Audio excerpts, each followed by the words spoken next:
We're certainly living in inflationary times, and as a result, the contribution room for tax-free savings accounts has gone up as well. For 2023, it's going to jump from $6,000 to $6,500. So, what does it all potentially mean for people who use TFSAs? Nicole Ewing, Director of Tax and Estate Planning at TV Wealth, joins us now with more. Nicole, great to see you again.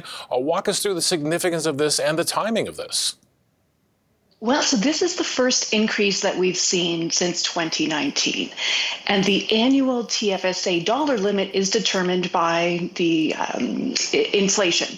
It's indexed to inflation. And so CRA's indexed inflation rate for next year, for 2023, is 6.3%, which is up from 2.4% for 2022, which we know is likely much higher than that. But that's the rate that CRA sets on a going forward basis. So this is great news for folks who have an extra $500 to contribute.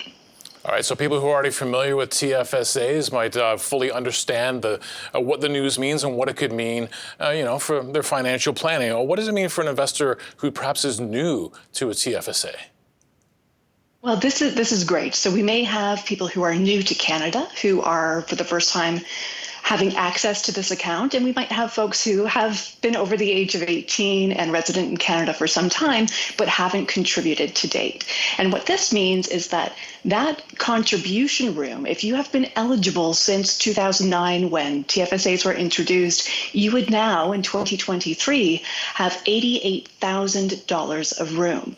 Now, if you haven't contributed up until this point, or if you're saying, well, in 2023, I'm not going to have $6,500 to contribute, that's okay. That amount rolls over into the future, and you will always have that $6,500 of available room in addition to any of your other room that has accrued over the years. So $88,000, not an insignificant amount of money to be able to invest in and earn income tax sheltered. So there's no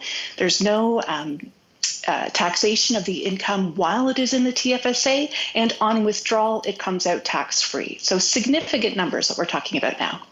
I'm going to get into some more complicated stuff in a second with you, but for people who are new to TFSAs, of course, it's more than just a savings account. You can hold investments in that account. Exactly, Greg. Thank you for raising that. It's important because the name is a bit of a misnomer, a tax-free savings account. And so some people incorrectly assume that it's a savings account where you may get nominal interest, but you actually have the opportunity to invest in all sorts of investments, your ETFs, your regular stocks, and so earning that money in there as well. So there's a great deal of flexibility with this account. It's not just a short-term or long-term savings account. It can truly be an effective part of your portfolio for investing as well. All right, so that's the TFSA 101, and it's important for people new to it, but let's get into something a little more complicated now. These changes, you say, could create an opportunity when it comes to income splitting. How does that work?